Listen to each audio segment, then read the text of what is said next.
close with some Tehillim. Go back to Psalm 106. The psalmist describes a situation that was similar to ours before King David became King David and actually succeeded in doing everything he did.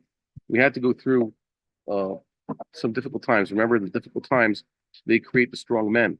The easy times, it says in Sefer Shoftim, once things were good, Vayishman Yishrun Vayivat.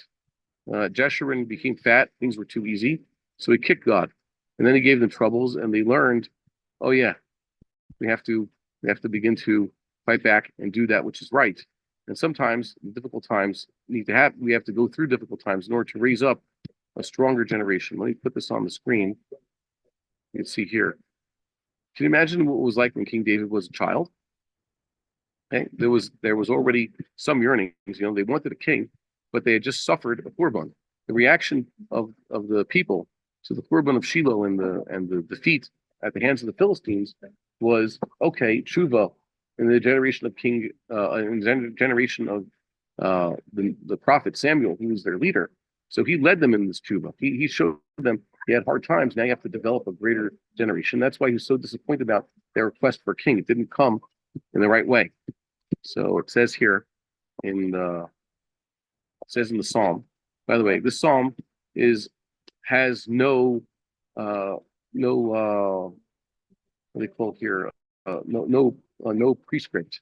Okay? There's no indication about who wrote this one. Not of Asaph, not of anybody of the other psalmists. So we can assume it's King David who was the original writer of this one.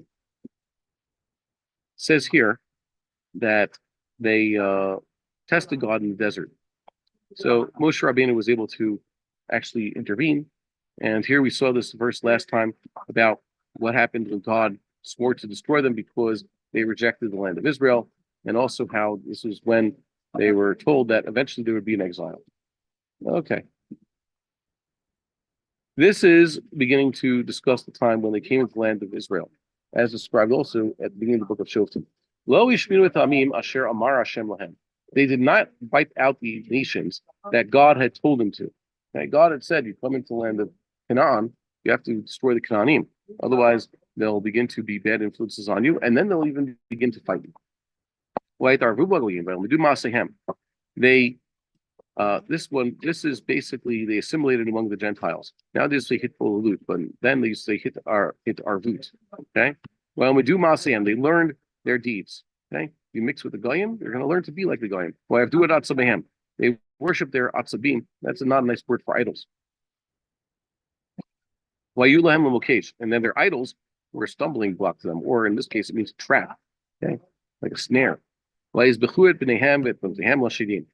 And they sacrificed their sons and their daughters to demons. This refers to the child sacrifice, which was common in Canaan and even places where the Canaan went to live, like in Carthage. They brought this human sacrifice, child sacrifice. So they call these types of false gods demons. They spilled innocent blood, the blood of their sons and their daughters, that they slaughtered. In this case, instead of Yizbechu, this is in a PL form. So these Atzabim of Canaan, these idols, testable idols of the Canaanites, and the land became corrupted with blood. They're contaminated with their deeds, and they were straying after. Sometimes it's a reference also to Gilarayos, Ma'alehem, all their machinations. So Lord's anger flared against his people, and he became repulsed by his lot, his portion. Okay? God, the Jewish people in the land of Israel, especially God's portion, he was upset at them. So he gave them over into the hands of nations, and their enemies ruled over them. Okay? Why did this happen? Why? Because they learned from the Goyim. They decided that instead of keeping the Torah that they were given, the rules that they were given, the values that Torah gave them, they adopted the values of the Goyim. And lo and behold, it turned against them. So their enemies oppressed them, and they were subjugated to them. They were basically surrendered, defeated. Many times God would save them. They would always reject their advice, the good advice that they get from the Navi and all that. And they became lost in their sins. Yeah. So what happened? Baruch Hashem, things became good again. Vayar batzar lahem. So God saw that they're troubled. V'shamoat rinatam. He heard their rina. This is a form of prayer. Their way they were singing their prayer. As kor lahem brito, and he remembered for them the covenant, his covenant, by an ahayim kurov hasadel, and he relented as per his great compassion. And he allowed them to have mercy. It means God, somehow their shovehem, their captors, showed them mercy. Save us, Lord our God. Gather us in from the Gentiles, the nations, so that we can thank your holy name, sing your praises. So what's going on here? What do we have references to?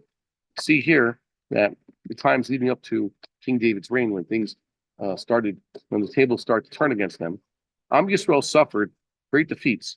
We saw that their temple had been destroyed. Many of them had been killed.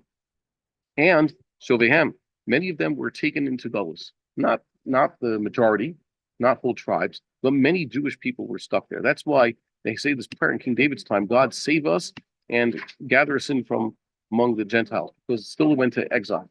They had sort of a Khurban light, like we've experienced. And the key factor, if you want to see that those who are still in the hands of the enemy will be given mercy and eventually be able to return. So we have to turn back from what originally brought us to this point. And what was that? That was the Darvut Bagoyim, the assimilationist behavior, and learning from their deeds.